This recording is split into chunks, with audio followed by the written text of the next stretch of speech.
And it says we're live. So welcome everybody. It is 9 o'clock on a Tuesday night, which means that it's time for the Get Off My Lawn podcast. So we are happy to have you along with us for the ride. We've got something brand new going on. The first time we've ever done this in the history of ever. But we're coming to you live right now on YouTube and on the Book of Faces. So we'll see if we can pick up a few extra viewers maybe tonight over on the Facebook side who don't normally join us on YouTube. So we'll see what's going on with that, and if I can figure out how to make everything work. I'm still fighting with my headphones. I think my headphone plug is just getting loose in here. Okay, so if you see me fiddling with the microphone and stuff's jumping around, that's why. I'm just trying to get it to where I don't have mono sound in just one ear, not both. Anyway, first world podcaster problems, I know. So real quick here, we will just kind of go around the horn and let everybody introduce themselves and take that banner down so that we can see everybody's names.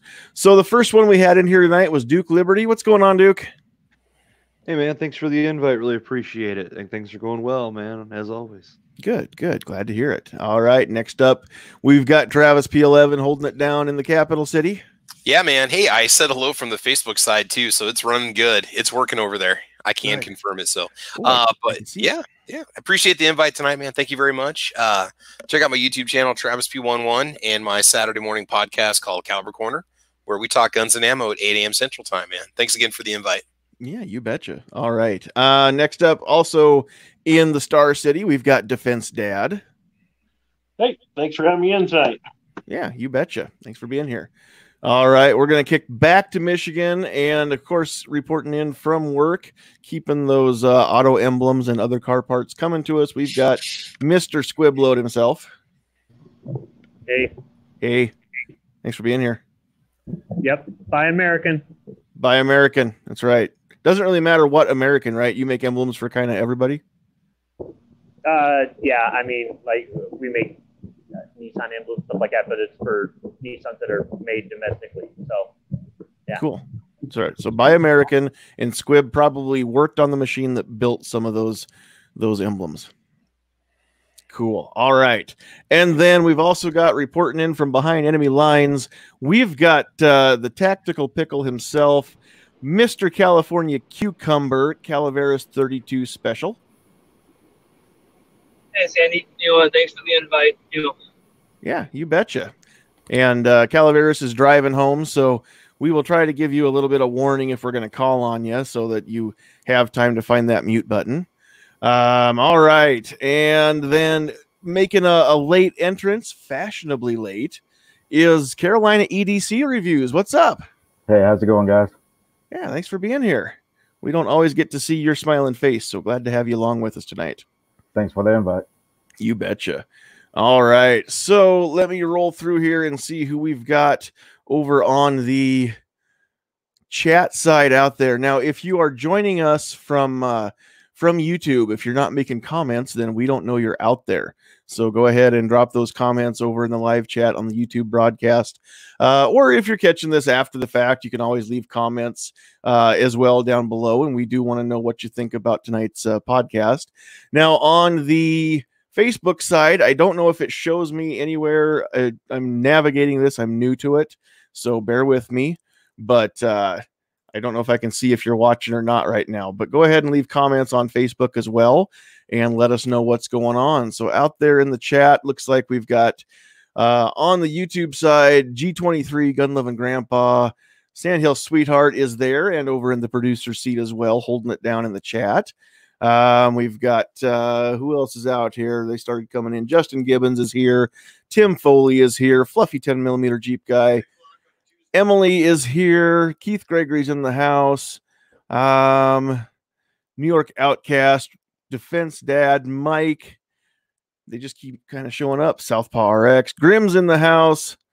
And if I'm missing you, that means you need to throw a few more comments out there. And then on the YouTube side, we've got Travis P11. We've got Josh. We've got Barry. We've got Buck out there as well. Monty's in the house. I know I saw some more. Randy, I see you out there. So yeah, tell everybody, go ahead, especially on the Facebook side. If you guys want to just share this real quick, go ahead, let everybody know that they can come. This is so much better than TV, guys, because you actually get to interact with us and you drop those comments. We get to see them. We get to comment on them. If you have questions, you can get them right to us that way. Or if you want to drop a comment over to sandhillslive@gmail.com, we'll get it that way as well. And we'll check those out. So that's what's going on tonight. We are just going to just kind of jump right into it, I think. I don't have a whole lot of like I can't talk. I never can. Pre-prepared topics as far as things that you need to know when you're getting into this concealed carry bit. But there's tips and tricks that maybe a lot of new concealed carriers don't always know. And then also, just because I've been carrying for a while doesn't mean I know everything there is to know. And so this could be informative for not just the newbies out there. It could be kind of informative even for the people that have been carrying for a long time, or maybe you did a long time ago and now you're not, you don't carry right now, but you're thinking about getting back into it. I mean, you never know what the situation is. So we're just going to kind of go around the horn a little bit and talk about, we'll each throw out maybe some tips or something. We'll try to keep it, throw out something different, maybe that somebody else hasn't already said. So those of you at the end of the row, you might need to have a couple because maybe somebody's going to take what you were going to say. But since I have the mouse that clicks on everybody, I'm going to go ahead and just start this off because it's my show. So one of the first things, and this is if you've done any research at all as far as getting into concealed carry, I know you've heard this. It's one of the hardest things to believe, but eventually you kind of have that light bulb moment where you're like, oh, you know what? They were right the whole time. It's hard until you finally realize it for yourself. But when you first start concealed carrying, you feel like everybody's staring at you. They're all going to know that it's there and they're just waiting to bust you or something like that. So, I mean, you just feel so self-conscious. It turns out the world doesn't care about you, and they don't care about that tiny little bump that may or may not be a gun or a phone case or an insulin pump or who knows what's under your shirt. So don't call attention to it. Don't worry. They're not staring at you unless you're actively open carrying. Nobody's probably going to figure out that that's there or that's what it is. So that's the first thing. Before I go around the horn and call on people, does anybody have anything else that I'll just kind of open it up in between each of these, and anybody wants to weigh in on that, go ahead. Okay, don't all go at once. I guess I said it pretty well the first time. So yeah, I mean, that's pretty much it. So I'm just going to pick on Carolina because you were the last one in here. So we're going to let you throw something out there too. If you were going to give one piece of advice, and we can do lots, guys, so don't feel like you only get one to pick from. But if you were going to throw out one piece of advice to new concealed carriers, what would that advice be, Carolina? A good belt. A good belt. Yep. I think a good belt would be the number one thing that you need to consider when you start carrying a firearm. That's what holds everything in my opinion, and keeps everything in place. So yeah, belt. And I would definitely second that. I concealed carried myself a long time with not a good belt, and kept reading from everybody that it was the thing to do, wasn't that big of a deal in my mind. And so I never really knew what everybody was talking about until I went and spent the money on what I have.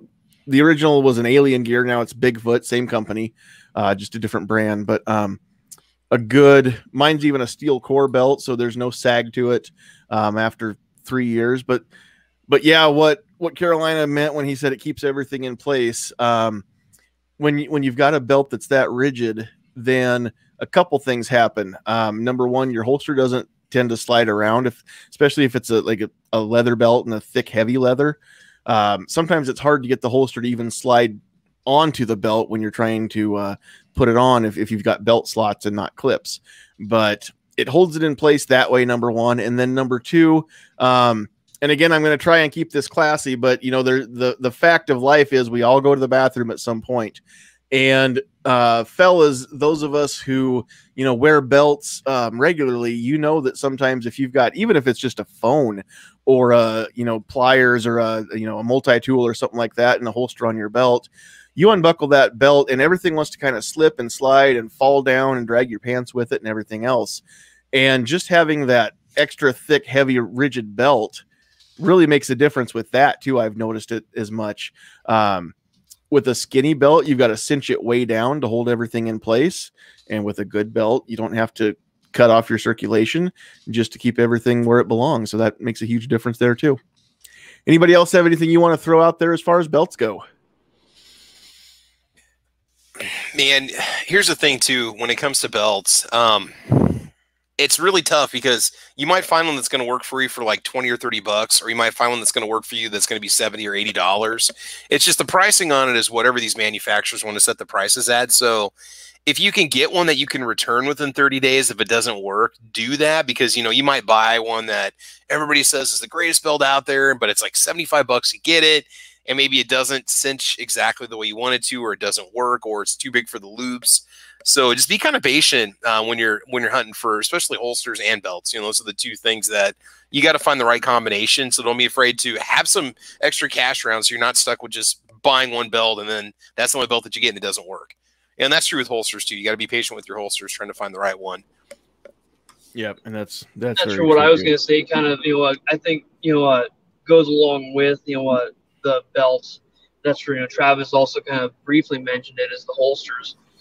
You want to get, you got to make sure your belt is going to go through your belt loops as well as it's going to go through whatever, holster that you have. Because a good holster is also going to be a key in making sure everything stays in place. As and also protects the trigger and whatever else it needs to do. Yep, that's very true too.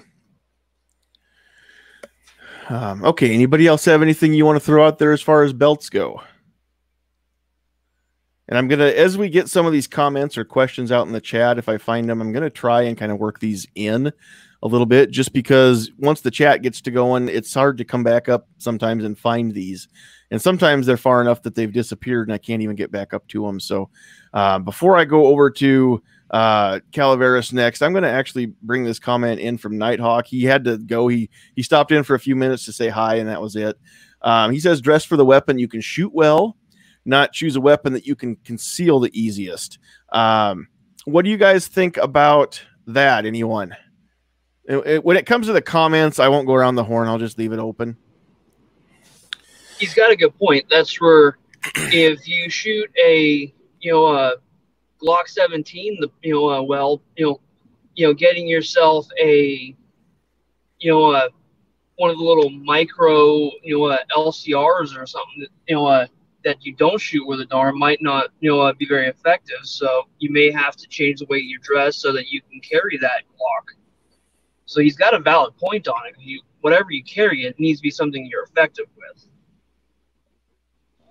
I would agree with that statement, but I would say also keep looking for something small that you do shoot well. Like until I shot Travis's PT-111, I'd never handled a gun that small that actually felt comfortable, shot where I pointed it, and functioned good and everything else. And I mean, for the most part, small guns and me just don't get along. Now that hasn't been the only one, but it's the one that always sticks out because it was like a light bulb came, like, wow, there is a small gun that works for me.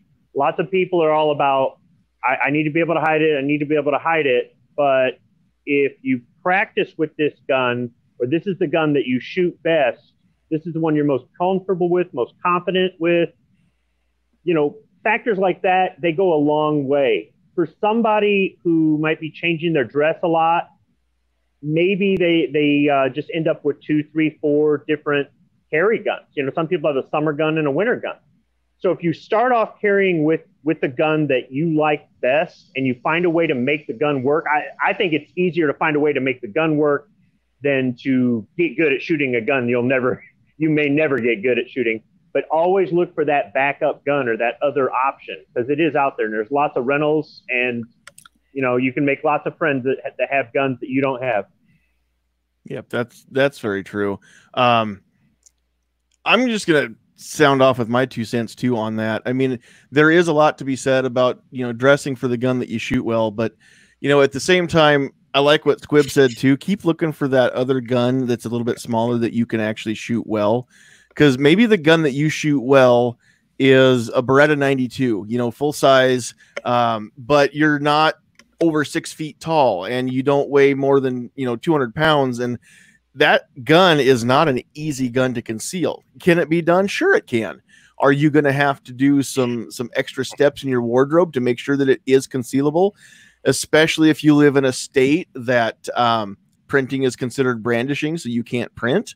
Then yeah, I mean, you're going to have a lot of extra work and maybe a lot of extra layers into this. So if you live in a warm climate in the summertime, that's not the most practical gun to conceal, even if you shoot it well. And you know what's going to happen if it means that you have to wear, a coat and stuff like that just to keep it concealed? You're going to opt for, a t-shirt and shorts and no gun, because it's just not practical to try and conceal the things. So can you conceal those, those full size duty gun size guns? Yeah, absolutely you can. But that doesn't mean that it's likely to happen. And unless you are 110% committed to carrying all the time, every place you can, you're more likely than not gonna leave it home. And what good's it doing you then? So, and also one thing to keep in mind for you newbies out there, when it comes to shooting well, we're not talking about shooting bullseyes at 50 yards here. Okay. I'm talking about shooting all of them in the kill zone of a Q target at 5 yards even. It's not rocket science here, or not rocket surgery that we need to do. You've just got to be able to stop the threat the most efficient way possible, right? Which is going to be putting, your shots center mass. And people can say 21 feet or whatever they want to say, but if you're practicing about 5 yards until you really get onto your trigger and sights and all that, that's good enough. So if you can actually put the rounds where you want them at that distance, and they're all within, the center mass of a normal sized human being who, potentially would be the threat, then that's what you need to shoot well. You don't have to put them all in one ragged hole or anything like that. So that kind of opens it up to dang near any gun, really. If you can't get all your rounds, I'm not talking about when your heart rate's up and adrenaline's pumping and all that, but in a low stress situation, if you can't hit all of your shots within a Q target at 5 yards, then yeah, don't use that gun. But there's going to be a ton of them that do fit your hand, that are concealable, that will meet that criteria. So that would be my 2 cents on the finding the gun that you shoot well, but yet is concealable. I'll say one thing also when it comes to clothing selection. I don't notice this so much with jeans and, say, shorts, like cargo shorts and stuff, but, with dress slacks or pants, you might need to be prepared to buy one size bigger waist-wise. Give you that extra inch or two that you need if you're going to be doing an inside the waistband conceal. Mm-hmm. And that's just, with those big guys, whatever your waist is, it might fit great in one pair of pants, but then that same number of waist size might be super baggy or super tight. Just depends on because there's really very little consistency, it seems like. So be prepared to expand your wardrobe a little bit, especially if you're going to carry daily at work and things like that. Yeah, exactly. We're actually getting some pretty good comments and pretty good questions out here in the chat. So we may just delay the going around the horn and just let some of you off the hook for a little bit, because I'm seeing some pretty cool stuff out here that I kind of want to cover before we go past it. Chris Thompson from Facebook is saying, make sure your hands fit the firearm no matter the size, which is, very great advice, especially no pinkies hanging off. Now, if you've got like one of those tiny little pocket pistols, a little tiny 380, then maybe you're going to have to learn how to shoot with the 2-finger grip instead of 3 on the grip frame, right? Pinky hanging off may just be a way of life for some of those guns. But again, I mean, you can conceal quite a few larger guns these days. And between SIG and Springfield, even though that name leaves a bad taste in my mouth, if you want to give them your money, you go ahead. I've got my own opinions. But with the P365 and the Hellcat, I mean, we've got some of these guns that are even double stack magazines now, and we're getting 10, 11, 12 sometimes up to 15 rounds in a tiny little gun that is, in the case of the P365, it's smaller than my shield in some of the dimensions. It's about the same or smaller in most of the dimensions. And so, but this thing's, got a 10-round flush fit magazine that goes in it. So with some of these newer advancements, I mean, that's really cool. You don't have to sacrifice, I shouldn't say firepower. You don't have to sacrifice capacity. That's what I want to say, for concealability anymore. Not in the last couple of years. They're really getting things better. What else did I see out here? Travis Bauer had a question. There it is. Travis wants to know, what about a vest for concealment? Thoughts on that? I had a guy approach me about making him a vest for concealment. And I think earlier in the chat, Travis had mentioned something that he does leather work. So I'm guessing that's probably going to be a leather vest, Travis, that you're talking about out there. But as far as concealing in a vest, what do you guys think about that?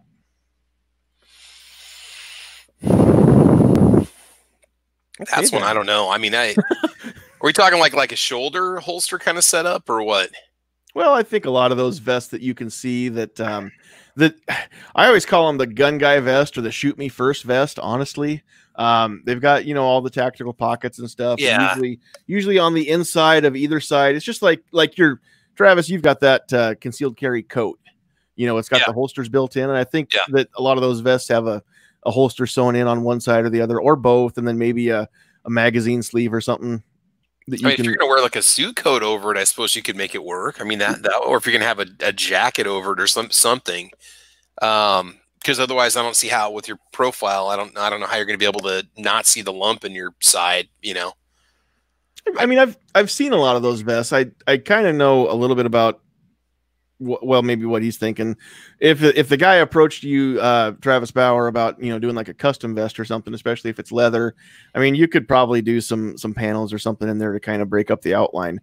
But I mean, it's just one of those things where a vest is going to be different than a coat. I mean, the coat, you might take that off. The vest, you probably are going to leave that on. But the biggest thing there again is to go on I think the kind of the gray man concept a little bit, where you want to make it not look like the typical gun guy vest, right, with all the pockets and stuff. Because that I always think of that as it's a shoot me first vest. If you're ever in a situation where you're in a restaurant, something like that, and somebody comes in, or gas station, whatever's the case, and couple bad actors come in and want to point guns at people and stuff, they're gonna look at you, and if they don't shoot you first, they're gonna think, oh, this guy's probably carrying, and shake you down at least and see if you've got a gun somewhere in that vest. And so make it look like it doesn't have that. Make it blend in well would be the biggest thing. My concealed carry instructor was talking about that in the class that I took, and he said, if you're going to wear one of those vests, that's fine. Take some fishing flies and tie on there so it looks like a fishing vest, not a gun guy vest. Or have a camera or something that makes it look like it's a photographer's vest, because a lot of those look the same. Just do something to where it looks like maybe you're a nature photographer and not a gun carrying person or something. Whatever it takes to blend in and not stick out and not look like a gun guy, right? Don't wear your Glock Perfection t-shirt under it, or your Don't Tread on Me shirt, or whatever it is under that vest. There's a time and a place for those shirts. I love them, but sometimes you want to blend in and not have people think that you're a gun person. Like last week we had Cheryl Todd on here, and she wears the polka dots, and nobody'd ever think the granny in the polka dot dress is packing, but she typically is, she said. So now, is the purpose of that vest to give you quick, easy access to your firearm? I think that would depend on the person wearing it. I can see a few advantages. If you're in the car and you don't want to waistband carry, then that could be one advantage to it, kind of like what a shoulder holster would offer, or something like that, without having to strap on an actual shoulder holster. And typically those don't have like a customized, molded pocket for it. So it's kind of universal. You might have more than one handgun that you carry on different days, and it might, accept more than one gun that way. So you cut down on your expense for holsters, I suppose, that way. There would be a few advantages, but maybe what you said too, Squib. So, Well, I'm just thinking if you're wearing the Walter Sobcop vest in the restaurant there, and you know a couple armed thugs come in, and this vest is going to give you the ability to just pull the gun right out instead of having to fumble around with folds of fat, and you're sitting in a booth and you can't get to your gun tucked in your waist. Then you really don't have to worry about them shooting you first, because you can draw your gun before anybody else can. Anybody else who might be there concealed carrying can, unless they're standing. right. So, Nope. Great thoughts. Ghost, welcome. And if you want to go ahead and say hi and introduce yourself, and then I think you had a thought that you were going to add in there too. Oh yeah, thanks for having me. Appreciate it. No, as far as the vest, you guys brought up the photographer's vest / fisherman's vest, whatever. If you're in the IDPA circuit, that's the vest that most people use for their concealment garment, is a little photographer's vest. And as far as working with that in everyday life, yeah, I mean, that's a vest that's not going to stand out, that people are going to think that guy's carrying or whatever. It's just going to be a vest that, hey, he's either going fishing, or it's just a comfortable cotton, based vest. So it all depends on what you're looking for. Are you looking to be concealed, but you're also looking to be discreet? Some people carry concealed, but they don't care. I'm not a big fan of shoulder holsters. Regardless, that's just me. I don't like them personally. But yeah, I could definitely see a shoulder holster under a vest or a light jacket would be a great way to carry. Absolutely. What else out there? Anybody else have any comments on the vest before I move on? Yeah, John, I forgot to mention, you brought up that concealed carry coat. That company, and the name is totally slipping my mind right now, but yeah, they also make a vest. They make like a chore coat style vest, like a Carhartt style, that has Burn, right? pockets. And yeah, is it Bernie? I think Bernie. Burn. Yeah, they also make a vest too. When I was thinking like a fancy dress vest, like something you'd wear like a 3-piece suit. But you like you said, photographer style, or also like a chore style, like a work style one.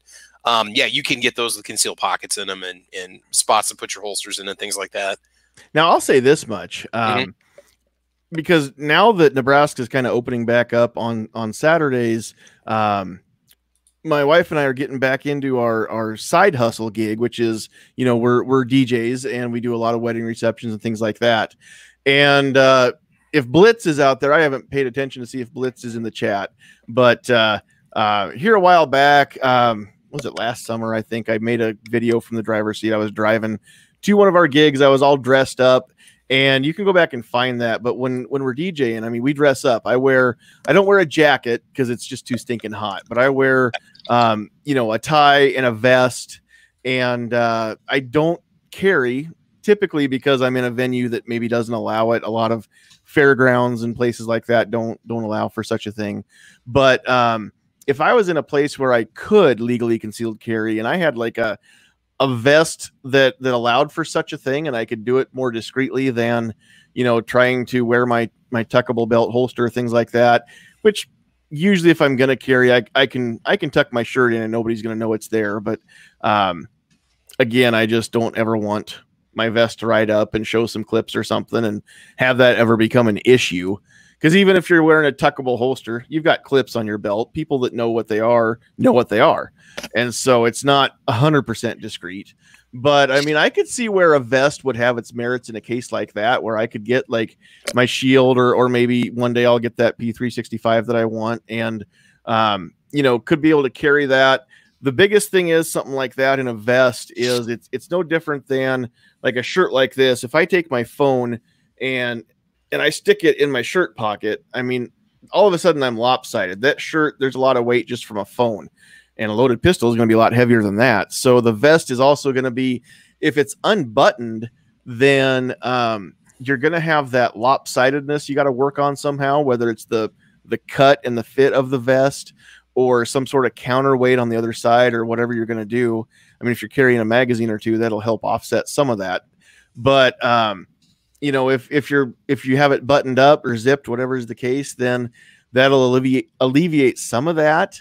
But then you've also added time to your draw too then. So, I mean, it's, there's good and bad on both of it, I think, over there.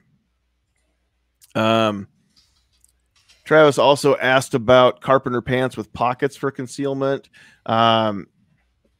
I think you mean cargo pants, because carpenter pants typically just have a hammer loop, and a plier pocket. And hammer loops are not good for carrying your pistol. Don't ask how I know. I made that up. I don't really know. Redneck holster, Nebraska holster, Nebraska outside the waistband holster. I just take my inside the waistband and I clip it inside the hammer loop, and it's like a little drop leg cross draw. And no, I don't really. Comes built into my coverall. Yeah. But as far as cargo pockets go, I mean, I can see some merits. I sure wouldn't carry without some sort of holster in a cargo pocket, but the biggest thing is there, unless you've got one that's specifically built to take up the entire width of a cargo pocket, it's never going to be oriented the way you want it. You're going to have to reach in there and fumble. Concealment, yes. It's not going to be a easy or a fast draw, so keep that in mind. And the better concealed a gun is, typically, the slower it's going to be to present it anyway. That's just kind of the nature of the beast. But, I mean, yeah, it can be done. And a lot of companies I know do build cargo pocket holsters specifically to keep the gun oriented with the, the grip up profile that you need to have when you go to reach into that pocket and grab it. So, I mean, it's not a bad idea. I know a lot of people that do such a thing or have talked about doing such a thing. So I gotta say something on that. I've tried that before with different types of shorts and pants, and the gun, unless you've got it in a holster, it's gonna bang against your knee the whole time. Every time you take a step, your momentum moving forward is gonna bring it right back into the side of your knee. It drives you nuts. I tried it once. I'm like, oh, this is pointless. I'm not saying it's for me. I'm saying it's doable. Nah, I mean, if you need it, maybe just like if you want to put it in your pocket while you're driving, possibly, but you've got to have something over the trigger or have it in a holster, because there's so many ways it could get caught on things in there. Yep, exactly. Now, one of the good things about the cargo pants is if you are going to pocket carry with an actual pocket holster, the good thing that the cargo pants does is not necessarily the cargo pockets, but the front pockets on cargo pants are usually going to be bigger, deeper, wider. So they are going to give you a little more comfortability than, let's say, jeans or khaki pants. They are going to be bigger pockets on the front. I would not feel comfortable doing it in cargo pockets, but in the front, I could see that. Agorizer says the hammer loop does work for the mare's leg. I'm sure it would. But again, you're going to have that muzzle banging against the side of your leg all day, and who wants that, honestly? So, New York Outcast. Get a drop leg holster for that. Drop leg for my mare's leg. For your mare's leg, yeah. That'd be sweet. New York Out says you can do it in a holster, in a outside the waist holster. I'm not sure what we're doing. If I thought we were talking about cargo pants, but I misread the question or the comment here. New York Outcast did a video with the Tagwa holster, so he wears it, works all day. Check that out. Go to New York Outcast when we're done here and find that video. Let me see here. What else do I have? Seven Wonders says he likes the Sticky brand of the pocket holsters, which I have used. Actually, my first concealment holster was a Sticky holster. Very, very first one I ever had for inside the waist, and they're cool.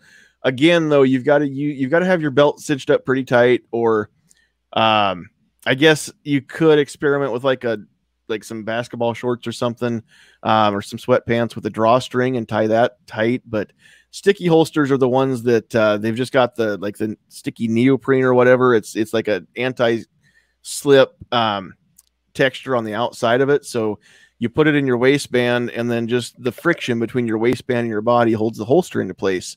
And then the inside, it's more smooth. It's more of like a nylon, so the gun doesn't bind up in it. The biggest thing with Sticky holsters is it's just like any other pocket holster, whether it's in your pocket or your waistband or however you're using that Sticky holster. Once you draw the pistol, you have to remove the holster from the pocket or the waistband, and then reholster the gun in the Sticky holster, then put it back into the pocket or back into the waistband or whatever is the case, because otherwise it's there's no rigidity. You just can't get it back into the holster safely without muzzling yourself and everything else trying to get it back in there. It's not a bad option. I just don't think it's the best option. Having had that, I like them. I still like Sticky holsters I like them just because if I'm going to have a gun on the nightstand or in a glove box, even when I put it inside one of my plastic cases, just to go back and forth to the range, I like to have the gun inside its own little protective holster. It covers the trigger guard, everything else. So I like them for that. I like them just for storage. Even they're great for that too. Plus, worst case scenario, I wake up in the night, I grab that gun off my nightstand, it's in the sticky holster. I can put that into my waistband and go if something, I needed to get out the house right away or something like that. I'd still have it as an option, even not the best option. It's not a bad option. So I like the sticky stuff. I still carry every day with the sticky magazine sleeve in my offside front pocket. That's my go-to for carrying my spare mag. I don't waistband carry my magazine. Let's see. Clover out there says, I pretty much always carry outside the waistband with my shirt untucked now. Just way more comfortable. Don't have to really do anything extra for open carry except tuck the shirt in, which works, especially if you're in Texas and open carry is an option for you, like a lot of us do have. Even with inside the waistband and an untucked shirt, I mean, it's pretty easy.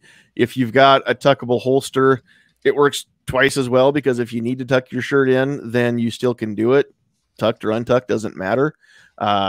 Some of the better tuckable holsters, I love my Alien gear. The Bravo concealment inside the waistband holsters can be tuckable. You've just got to take off one of the clips and run it with a single clip. But then that single clip is tuckable, so you can do it that way. There's a few other options with tuckable holsters you can check out. So, all right, let's see here. We've got Ghost dropping in and out. Excuse me. All right, New York Outcast says you can carry comfortably in a cargo pocket. Yes, you feel it if you had to run, but it works well even when doing physical work. I think it depends on everybody's individual situation too. I mean, depending on how long your legs are, depending on how long your shorts are or your pants, where that cargo pocket lines up on the side of you. Some of them are lower, some of them are higher too, up and down the leg. So that makes a difference. I think there's something also that people need, especially if they're new to concealed carry. Mm-hmm. If you wear a 36-inch waistband and you're used to wearing, jeans or khakis, it sounds bad, especially if you're going to carry inside the waist. You might want to think about going to a 38 waist on your new pants just to give you a little extra room there. Yep. And I think Travis had mentioned that a little while ago too, but yeah, let's just go back to that. The inside the waistband, that's the biggest complaint that I hear from people is it's just, it's not comfortable. My pants are too tight. Yeah. You might have to make a few concessions in the wardrobe situation. So it may mean going with a little bit bigger waistband size, or with some stretchier pants or something like that. Maybe you've got the old man pants with the adjuster, the stretchable waistband, hidden stretchers in the waistband or something like that. You big guys, you know what I'm talking about. You've probably seen those in dress pants before. Don't ask me how I know, but got the old tactical muffin top going. I get it. Don't we all? I don't think anybody on the panel does. If I could just interject too, since we're kind of gearing this towards the new concealed carrier. Yeah. Travis touched on it earlier, but you're more than likely you're not going to get the right holster for you on the first go around. You're going to go through a couple holsters. Just understand that. And even for the same gun, depending on what I'm doing, I have 3 different holsters that I carry this one of my same guns in, depending on how I'm carrying it that day. 3? You lightweight? That's for one gun. Of course, you're fairly new into the concealed carry game yourself, aren't you? I mean, you haven't been doing it for that many years. Yeah, I've got I really like my Compact Spartan for every day. But like if I'm going someplace where I'm going to go a couple places where, as much as I don't like it, there's going to be a couple places I can't carry the gun in. Sometimes I like just one that has a clip I can take in or out and put it in stow it according to my local laws. But yeah, you're gonna have different situations where you're gonna probably want it more than one holster. Yep, absolutely. And that's something that I know we've talked about before in here and in different chats, but most concealed carriers, especially if you've been doing it for, I'm going to say even over a year, at the end of that first year, you're already going to have a box, or in my case, it's a dresser drawer full of different holsters, especially if you've got more than one carry gun. But you're going to keep trying to find that holster that works, and then you're going to keep looking again for a holster that might work even better. And even if you find the most comfortable holster you've ever had, that doesn't mean that there might not be one out there that's even better. So you're going to, keep looking for that one. And there's no end to the hunt of holsters. You might see a new one that hits the market, maybe some new gimmick or something like that, and you're like, well, never thought about it, but let's try that, So don't be afraid to try different holsters. I mean, holsters are just like guns, which are just like shoes. There's not one that's going to be perfect for everybody. And so the holster that works for me doesn't necessarily work better for Defense Dad or for Ghost or, Travis, anybody else here in the panel, or any of you out there listening. The holster that you like, maybe I tried it and didn't like it, and that's okay. That's why there's so many different options out there. So keep trying them. There are great places like eBay where you can get rid of the used holsters and try some used holsters and maybe trade around, or you never know what you can find. So again, as you're getting into the community of gun owners, I mean, just because we're gun owners doesn't mean that's the only thing that there is to, buy, sell, trade, whatever, holster options and, different things like that. I mean, there's belts even. There's no reason to not give some things a try. You're only limited by your own imagination and your pocketbook, really is what it comes down to. So, but no, very, very good stuff there. And you might have, like Defense Dad said, you might have different holsters for different occasions. I've got holsters that I use. If I was to carry at work, then I've got a holster that I would use for that. Might not be the same holster that I use for just, knocking around town on the weekend or something like that too. So just like you've got more than one pair of shoes, probably you're going to have more than one holster that you do use regularly for different situations. Even the carry belt or the gun belts would be kind of like that too. Something to throw out there, and I want to run this one around the panel, or maybe even Ghost, because Ghost Tactical, you got a lot of concealed carry experience. I was told a long time ago not to 6 o'clock carry, even though I found that most comfortable. I quit doing that after my first year, and I went to 3 or 4 o'clock carry. A lot of people say, well, if you get knocked on your back, you're going to break your back, you're going to break a vertebrae, because you've got that steel right there, 6 o'clock behind you that you're going to fall on. You guys ever hear anything like that it's dangerous to do a 6 o'clock carry? I've heard it. I've never tried it enough to know if it's actually true or not, but I've read a few horror stories of people that did get hurt that way. Yeah, I was kind of curious because, I would have people that would comment videos on that when I'd show off how I was, carrying my holster. Like, well, you can't do that. You're gonna break your back if you ever get knocked down. I'm like, okay. Man, I think it depends on the holster too. Like my alien gear, if I carried back there, it's got that pretty good padding. It's got the neoprene layer on the back, and that might cushion it some. Or if you've got like a Nate squared, those are pretty padded on the backside.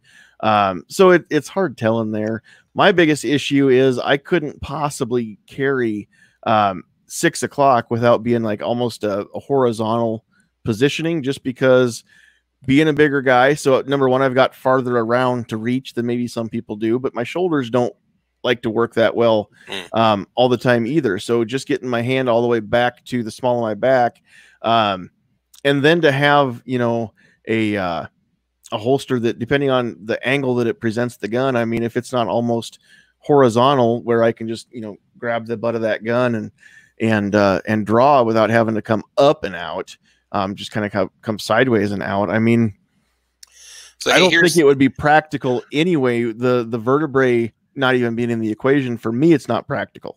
Clovertac, my response to you, buddy, I'm looking at what he was saying about carrying 6 o'clock. We've got snow and ice up here in Nebraska, so you do have to worry about falling down, especially if you're in a confrontation.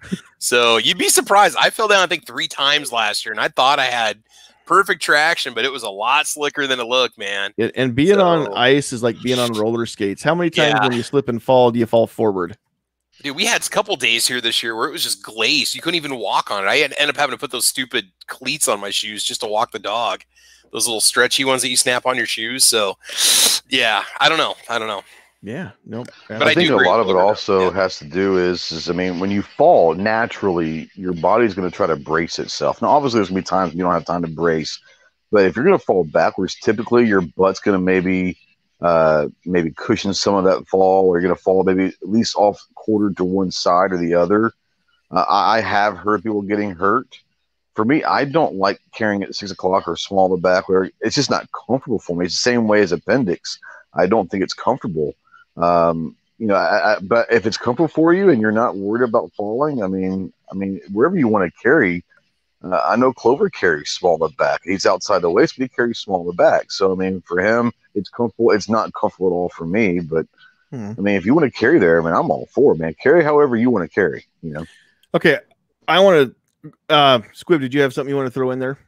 I was going to say, for me, that's my best concealed carry position, but I have slipped on the ice. First thing in the morning, there's a sheet of ice. You can't see it. Yep. Wooden steps right in front of the house, right?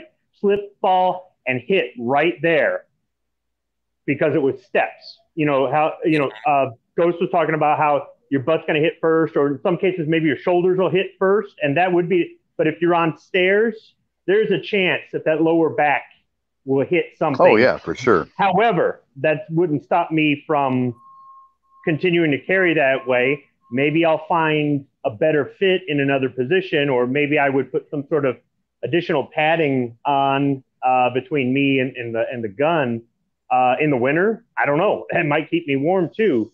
But, just hearing what you guys are saying and putting it all together and going, that 1 in 1,000 chance would, but I don't know that would get me to stop carrying in that position, because for me it works. And I also like how you said, Ghost, for you it doesn't, but for somebody else it does. And I think that's something that's really important. Is there's a lot of variables for each person. What state you live in, what conditions, what do you wear, what kind of gun. I mean, there's a lot of random variables. Oh, sure. Nope, I agree with that too. And yeah, just because I don't like it, no matter what we talk about tonight, just because somebody on the panel doesn't like it doesn't mean it doesn't work for you or that you won't like it. And that's just it. You've got to just try, experiment, find what works for you. It's just like anything else. I mean, there's a few things that people will usually agree with across the board. And then when you get into specifically holsters, belts, guns, carry positions, all that stuff, I mean, the discussion gets as varied as all the other stuff that we talk about as far as calibers and whatnot. So absolutely true. And yeah, if it works for you to carry 6 o'clock, then I mean, if it's not broken, there's no need to fix it, right? So some of us, I don't know this for a fact, but I would imagine that if you're someone who drives a lot, that 6 o'clock is probably not going to be the most comfortable if you're in the car seat or a truck driver, just driving a lot in general. I can't imagine, but maybe like you said, try out different positions. It really kind of depends on the seats, because my Jeep seats were fine, but if you had something that had a lot of lower back support, yeah, it'd be pushing right into your lower back. So depend on if you have lumbar support or adjustable lumbar support, even, so you could maybe release some of that pressure. I think my Kydex holster was my lumbar support. So there you go. Well, and 18 hours straight with an M9 in the 6 o'clock, only getting out to put diesel in the truck and getting back on the road. Well, but Ghost brings up a point too about driving too. So you're going to learn where it's comfortable to carry for that. Like the other day, like we came up to you, we went out shooting. If you noticed, I didn't put my seatbelt on when I was riding with you. We weren't going very far, but the biggest reason was where I carry my gun. The handle of my gun was right on your seatbelt latch. Oh, sure. Yeah, because you're wrong-handed, so the seatbelt latch was on the left-hand side of you. Just that makes sense too. And sometimes I have that issue. For me, because I'm in the driver's seat, and I'm right-handed, so sometimes the butt of my gun is right up against my seatbelt latch too, and that's another thing when you're looking for a holster and stuff. If you're gonna carry where I do, which is usually in that 3:30 to 4 o'clock position, just a little bit past the middle of my right side, not front, not back. Well, just a little bit behind the center point on my right side there. Yeah, sometimes that means the gun gets in the way, and you've got to kind of adjust that a little bit. So, you need to figure out what works. But again, we're not gonna. And I know, Defense Dad, I know you're not condoning not wearing your seatbelt, but No. I mean, you need to be smart and be safe, or be willing to face the consequences, I suppose, too. But anyway, yeah, that's also something that you need to figure out in a vehicle carry is the holster that you use all day. If it's comfortable standing up all day, is it going to be comfortable if you sit all day? Do you need to come up with a different plan in the car? Or if you can carry at work and you work, seated sometimes, is it going to be comfortable when you're doing that? So another thing to think about, especially in this day and age, when it comes to car, you know what, before I get into that, I keep looking for a good stopping point. Some of you may have noticed, if you're watching on YouTube or on Facebook, that we've got an addition hanging out with us tonight in the studio. And so we borrowed a child for the week. And I say child, but he's rapidly becoming a young man. So this is Gamer Guy. And sometimes you see Gamer Guy out in the comments. I think he dropped a couple comments earlier tonight. But we borrowed him from where he lives over in Iowa. He's very close to Sandhills' sweetheart. We're not technically related, but he's family. So anyway, that's what's going on. We've borrowed a kid for the week and kind of hanging out. And this is a little more entertaining than Xbox, although I don't think he can hear us right now. So what is this level on COD? Because we really need some help in our group with me and NEA and okay. So I played COD for the first time last night, and my level is like a negative 5,000. Oh, not you. I'm talking about the pro behind it. And his is like 100 something. Like badass. I'm just saying. That's awesome. Yeah, he's pretty good at COD. So we'll have to. I tell you what, Travis, just send me a couple usernames or whatever. Yep. Gamer tags, whatever you call them, and I'll get you his. Hey, that works, man. Cool. All right. So anyway, what I was about to say about vehicle and things like that is keep in mind too that actually Travis had said this out in the comments. Driving 6 o'clock's hard to get to. Have a holster wedge between the seats or have something. So even when you get into the vehicle, if you need to maybe draw from that holster and put it into a vehicle holster or something like that. But keep in mind, with a seatbelt on, especially in the wintertime with layers of clothing and coats and stuff, that gun may not be easy to get to, if not next to impossible to get to when you need to get to it. And we used to think, well, the chances are pretty slim that I'm ever actually going to need to present my firearm while I'm in the driver's seat. But I think we've all seen recently on the news that could actually happen. And you never know when you're going to find yourself in a situation like that, where all of a sudden you're fighting for your life within your car, just to get people to leave you alone. So keep that in mind too, and just have a plan, whatever you do, especially if you've got a place where you can park in a garage or you're not just, out in the open. I mean, you should practice drawing your firearm, unload it, check it, make sure the chamber's clear, and then just draw that firearm. Get good at it, get used to it, build that muscle memory, both out of the car and in it, so that that when the time comes, you've got that muscle memory of how to get to it. But in the car, that can be an issue. So keep that in mind too. And then, again, I can't stress it enough. And then let's just kind of roll back to the next topic, but practice drawing your firearm at home. Practice dry fire as long as you've got a gun that is okay to dry fire, and the manual will tell you if it's not. And if it's a center fire pistol or revolver, back me up and tell me if I'm wrong, everybody on the panel, but if it's a center fire, unless it specifically says not to dry fire it, it should be safe to dry fire, right? I would think so on most modern handguns. I don't think it's going to be an issue.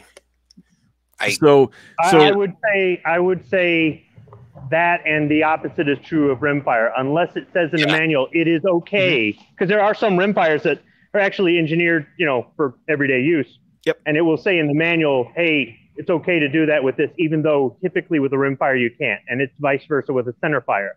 Typically with any center fire you can dry fire, but if you've got a manual, or you can get a manual online, just double check it, just in case it's one of those wishy-washy guns. Right. So yeah, as long as it's safe for your firearm to do so, practice dry firing. Now there's a right way and potentially a very wrong way to do that. So again, for those of you that are new out there and getting into this, excuse me. First of all, whatever room you're going to practice dry firing, drawing and dry firing, go to a different room, unload your pistol, and take the round out of the chamber if you've got one in there. Make sure the gun is clear, and then leave your magazine and your extra round in that room. Go into that other room so that you're not even in the same room with your ammo when you're dry firing, because it is something that a lot, and I haven't personally made this mistake, not yet, knock on wood, but a lot of people who have been around firearms for years and years and years will tell you that it's very easy to forget after a session of dry fire that you loaded it back up, and then they'll be like, oh, I'm going to try it one more time and draw. And a lot of people have killed their TV or a picture on the shelf or whatever they had been, pointing the pistol at when they were dry fire practicing. Forgot they loaded it back up, went back to dry fire one more time, but it was live fire. And so the best way to alleviate that is to specifically go to a different room than your ammo to do your practicing. And then, once you load it back up, put it back in its holster or back in the safe or whatever it is, and just remember that it's loaded, and don't kill your TV. That's a very expensive, potentially deadly mistake to make. So when it comes to practicing, as far as drawing, dry firing, things like that, what other advice would you all throw in there with that part? The dummy rounds, but again, ammo in the other room. Verify if an empty mag before you put dummy rounds in. But yeah, just pick up a couple boxes of dummy rounds online, or just at like the sporting goods store, so you can practice cycling your weapon, and also might possibly alleviate any issues with the firing pin. I guess it's gonna. So yeah. That's true too. If you can get snap caps for your gun, then that will eliminate some of the issues with not being able to dry fire it. If it's not safe to dry fire, then snap caps will kind of cut down on the wear and tear that way. And I this week, with ammo being the way it is right now, and there being a shortage, I think this week we picked up the iTarget, and we've tried that out and have had a great success with that. And not wasting ammo right now, being the way that it is. Yep. Well, there's a couple different options you can go with besides dry firing. You have the integrated laser technology with the Mantis X stuff. But I'll tell you, something that most people tend to forget about is airsoft. And you could go to a lot of Umarex or different companies. You can get, if you carry a Gen 3 Glock 19.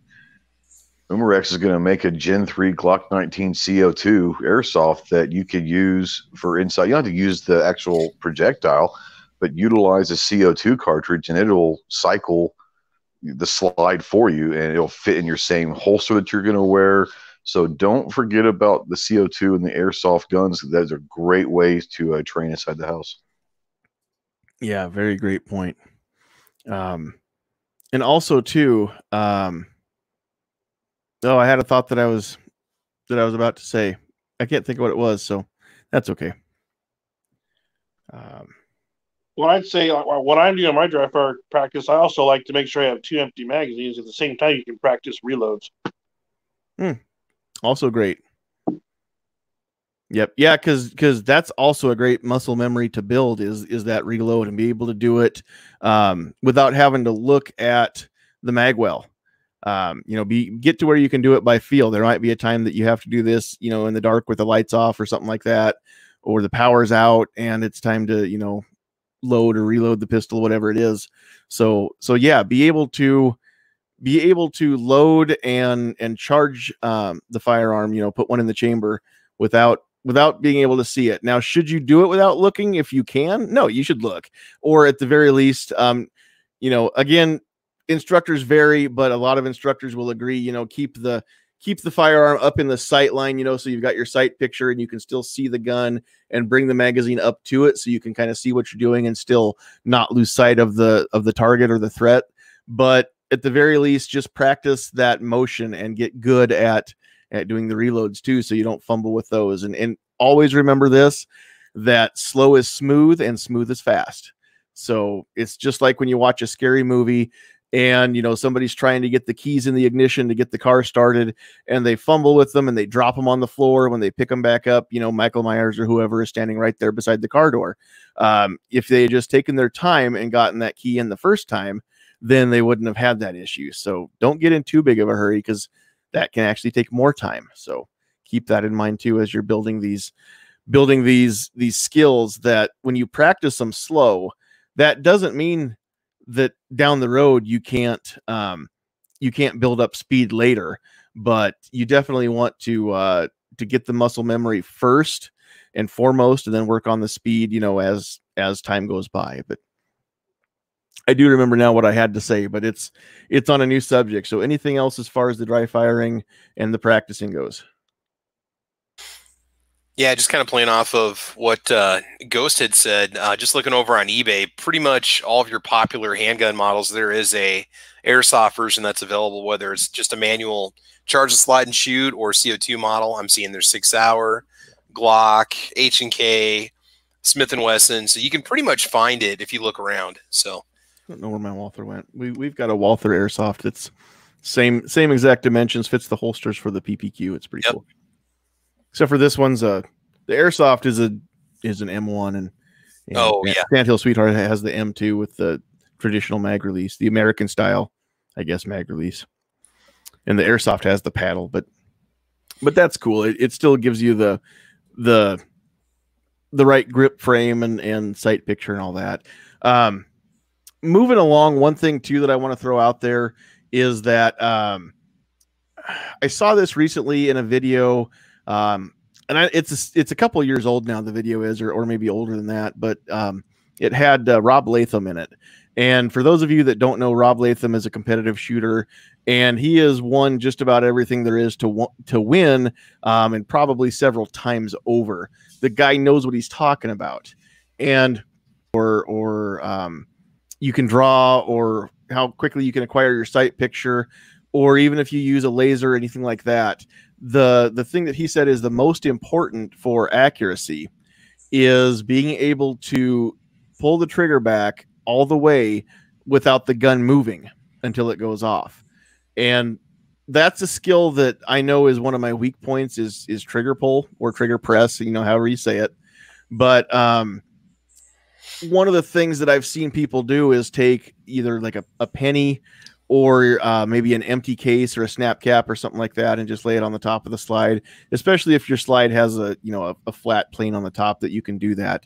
And then, you know, do that dry fire where you pull the trigger back until the the hammer or the strike or whatever goes off, without knocking that empty shell casing or that penny or whatever it is off of your slide, which means that you dipped your muzzle, or you did something and it moved the gun, or you jerked the gun. And Rob Latham will tell you that is the single most important thing for accuracy, is being able to have the trigger press be all the way smooth, and so that your sight picture doesn't move when the gun goes off, which there's ways to tell, if that's happening.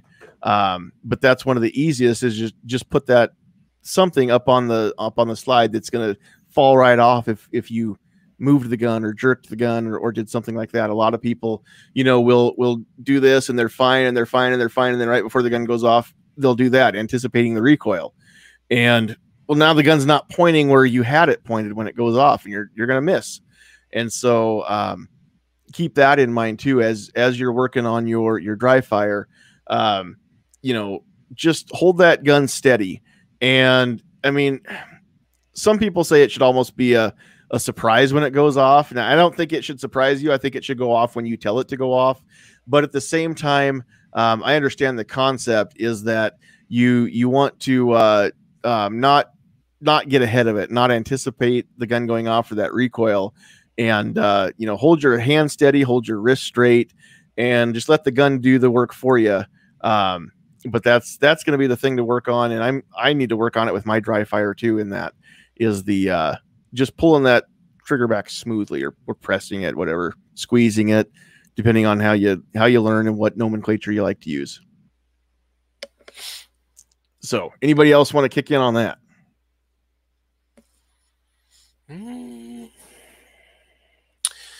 Were we going to talk at all about practicing with your carry ammo at all? We're going to talk about ammo selection and stuff for the new conceal user, or just being sure to practice or cycle out your carry ammo. I just think these are just some tips and tricks and anything.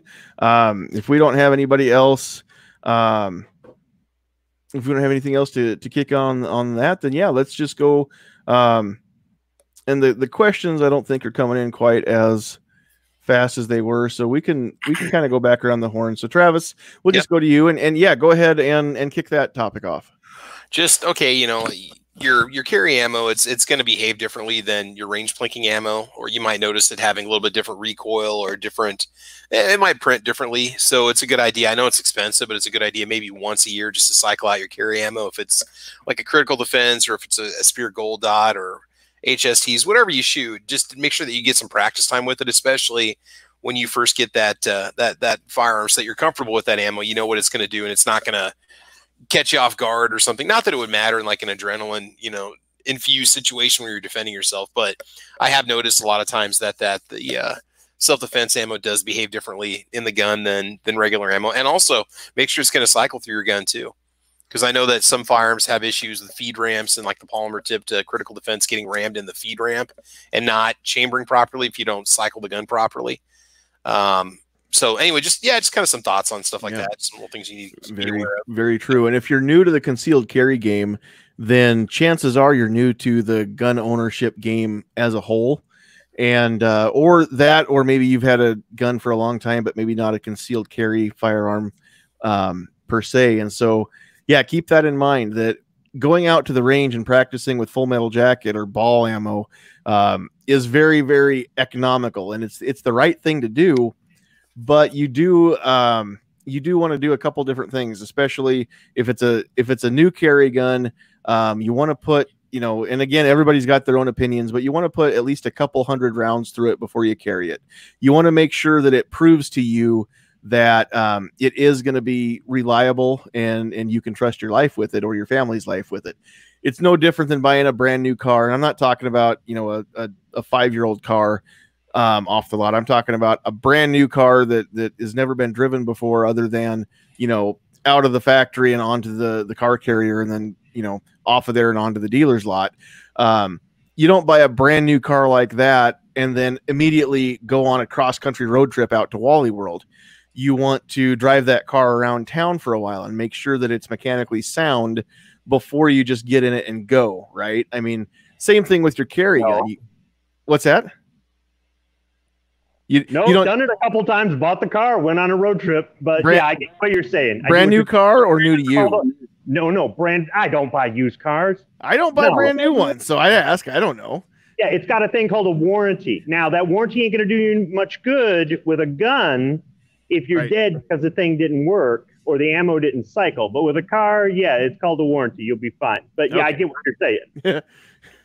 So maybe I should have said, when you get a brand new transmission or a rebuilt transmission put in, and then don't go on a cross-country road trip, because again, it's not just, even if there's warranty, it's a hassle, right? And like Squib said, it's not going to probably make you be dead in the case of a car, but yeah, let that gun prove itself. And sometimes they need to wear in, I don't want to say break in. I just like to say wear in and smooth up. And sometimes those triggers need a little bit of time to smooth up too.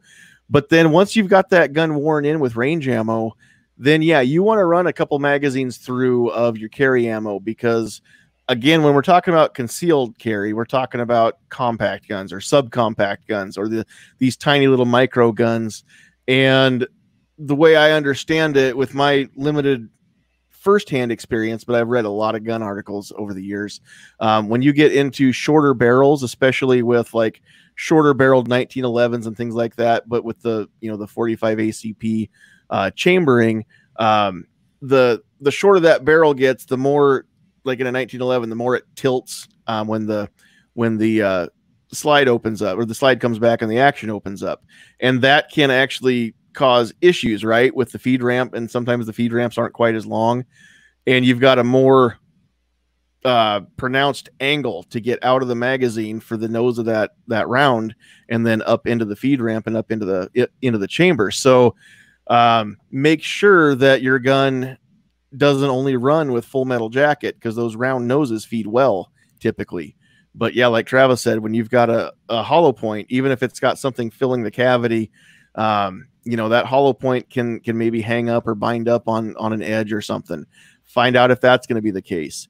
If you carry with plus P, which is higher pressure ammo, than the range ammo, then yeah, learn where it shoots as far as the how do I want to say this? When you've got your range ammo sighted into where it shoots right where you're aiming it, your carry ammo might not hit that same spot. Velocities can make a difference, and a lot of different factors in there. So find out if, and sometimes just changing the bullet will change the point of impact. So find out where it prints. And when we say prints, find out where the bullets hit the target compared to where you aimed it, and make adjustments accordingly if you need to.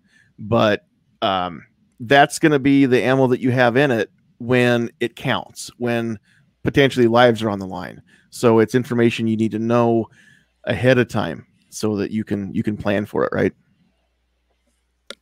Very good stuff. All right. Let's keep going around here. Defense Dad, did you have anything that you wanted to kick in as far as advice goes? Well, yeah. So whether or not it's time. So.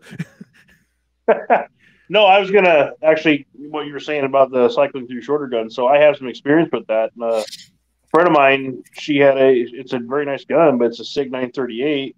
Mm-hmm. Had that for a year. She didn't realize that she was supposed to be carrying defensive ammo rather than FMJ. And at the time, she was 3 months pregnant, so she could no longer go shoot. So I said, well, fine, here, I'll go I'll see what it cycles through. And that gun would not, for whatever reason, cycle critical defense. So yeah, and so she was a new shooter too. And I've been at some of the local gun stores, local box stores, and a lot of these people don't realize there's anything other than full metal jacket. So yeah, you need to carry different ammo, and you do need to cycle through it to make sure it goes through your particular gun. Because some guns are finicky. Exactly. Yeah, and that's very true. And sometimes you can have two identical guns, and one's finicky and one's not. It's just crazy how that works. But it's like two identical vehicles. You might buy two identical Ford F-150 pickups, and one of them will get 20 miles to the gallon. The other one only gets 14. Why is that? Well, sometimes that's just the way it works, right? In all things being the same, not always the same on the output. Guns are that way too. And so that's very, very good information. And yeah, you need to know that. You need to know that ahead of time. And I've heard that before with critical defense. Some guns like it, some guns don't.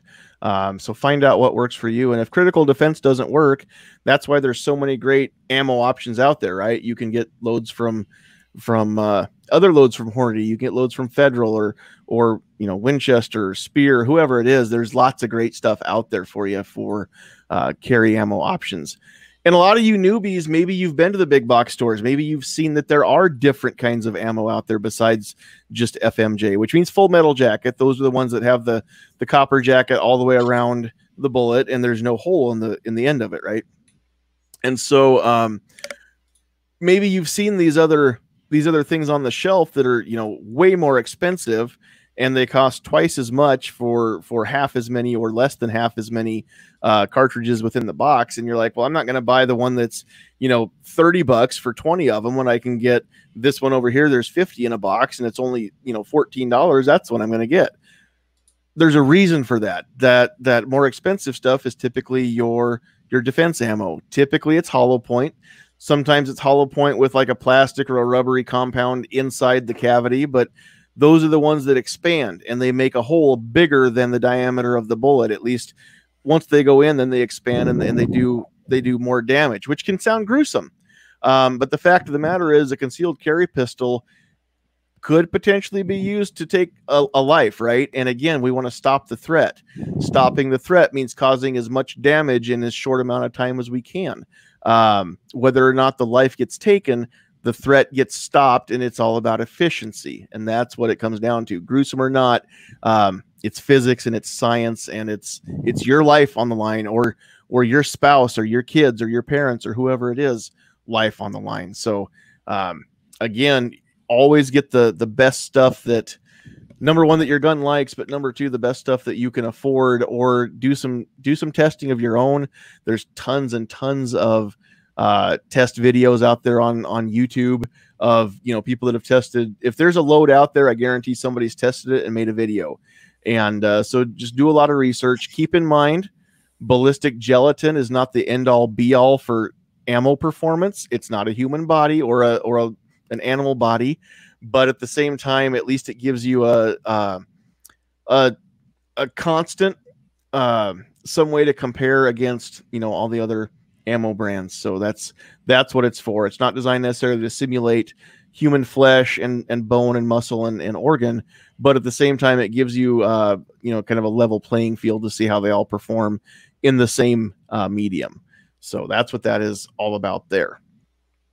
All right, great stuff, Defense Dad. Carolina, we've been to you, so we're going to come around down to Ghost. If you were going to throw out another piece of advice to new concealed carriers, and it doesn't have to be only one ever, but I mean, what's another great piece of advice for concealed carriers? And this might be an unpopular take, so forgive me, okay, but it is what it is. I think that when you're new, and when we talk about mechanics and being precise with your firearm, and yes, when you get there, you want to get your trigger pull down to where you're trying to be as precise as you can with that trigger pull, with your sights, point of aim, point of impact, all of that good stuff. But understand, in a concealed carry situation, you're talking about ending a threat, like you said. Be more understanding that you don't have to put every single round through the same hole when you're training and you're practicing. If you use a B-52 target, which is basically a silhouette target, and you can, at 21 feet, 10 feet, 6 feet, whatever, you can draw pretty quickly and get 6, 7, 8 shots downrange in a quick amount of time, and every single one of them are hitting the silhouette. That's going to end the threat. You don't have to be everything in the headshot. You don't have to think about everything being in the same hole. If you can hit the silhouette every single time you pull a trigger from 20 feet, 25 feet, whatever you want to call it, then that's going to end the threat. And I think a lot of people get caught up on trying to be precision shooters instead of defensive shooters. And there's two completely different aspects. I'm not a precision shooter by any means in any way. I'm a defensive shooter. I don't care about being precise. I want to end the threat. So if you open your mind up to making sure that you're able to hit the silhouette every time you pull a trigger, is it nice to be precise? Absolutely. But when we talk about concealed carry, it's more of a defensive accuracy than a precision accuracy. That's just my take. Nope, exactly right. And that's what I was alluding to earlier. I think that might have been before you came in, Ghost. I had kind of mentioned something about that too. But yeah, you don't have to be perfect. You're not shooting bullseyes with your defensive pistol. And the smaller the gun is, probably the bigger the groups are going to be. That's just kind of, again, physics. And there's a lot of factors. A lot of you are going to maybe come at me and say, I can shoot tiny little groups with my tiny little gun. Good for you. I can't, but that's okay too. Sarge says use a paper plate. C4 Defense out there in the chat. Sarge is in the chat. And he says use a paper plate, which again is not only is it not a bad target, because if you can put all your shots inside of a paper plate, you can definitely put them inside the stop the threat zone of a bad person. But also, paper plates are cheap targets, guys. I mean, I bought a whole bag of, what did I get, 100 paper plates, and I think I spent $4. And it's hard to find good targets anywhere where you get 100 of them for $4. I mean, that's almost impossible to find right there. So I bought a bag of paper plates and a pack of Sharpie markers. I've got 4 different colors, and I can go put different colored dots on my paper plate. So if somebody wants to tell me, shoot blue, shoot green, whatever, I mean, I can work on accuracy, but just the paper plate itself, if you can keep your shots in there, then yeah, you're shooting as well as you need to. Start close. Don't be afraid to start close. Get good with it at a close distance. once you're good and it's boring, you know, you get boringly accurate at that distance, take a step or two back. And you'd be surprised at how those groups open up with just a couple steps. Get boringly accurate at that distance, and then just keep working it out, you know. It's not necessarily something that you're going to get to where you can put them all on a paper plate, you know, at 25 yards on your first range outing. And that's not to be expected. It's doable. You kind of have to work at it. So the farther out you get, the harder it is to keep those shots in that paper plate. But paper plates are cheap. You can go through a lot of them. And most defensive uses of a firearm happen within the 21-foot mark, right? So, I mean, that's 7 yards. That's something that you can work on pretty easily. Start close if you need to. Start at, you know, 3 feet or 5 feet, whatever you need to start. Work your way back out to that 21-foot mark, and if you can do it there, you're already going to be ahead of the game for 90% of the potential encounters you might have, I would say. Yeah, and you've also got to keep in mind that 21-foot is something they use in courts and all of that. And it's an FBI and a law enforcement. If you want to be completely honest, the vast majority, like over 80% of defensive shootings happen inside 12 feet. So if you can be very, very, very accurate, you know, or at least proficient at 10 feet, that's where most defensive shoots are going to take place from. So yeah, work out to 25 yards, work at 3 feet. But that 10-foot to 20-foot distance is where most of them is going to be. But most defensive shoots, self-defense shoots happen inside 12 feet. That's craziness. And Sarge is saying it's 28 feet now. So 28 is the new 21, Sarge. Is that what you're saying? Orange is the new black and pink is the new white. I don't know how that works.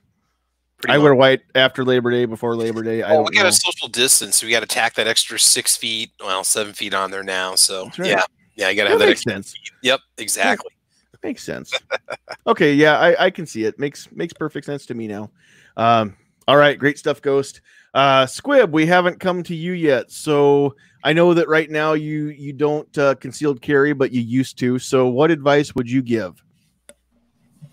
Probably the most important advice I would give to a new concealed carrier is the whole you do you, don't worry about what other people tell you, just as long as you're not violating law. But probably the second most important thing I would say that's right up there with the whole you do you is don't believe the words from your instructor or any instructor as gospel.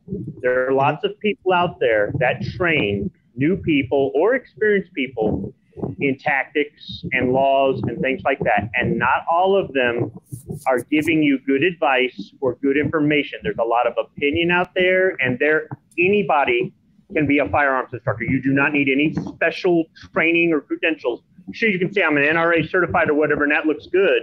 You know, all the certificates you can hang up on the wall and in your office or whatever look good. But anybody, literally, every one of us on the panel could start a business tomorrow as Joe Blow Firearms Trainer X, and you know we could be making money doing it.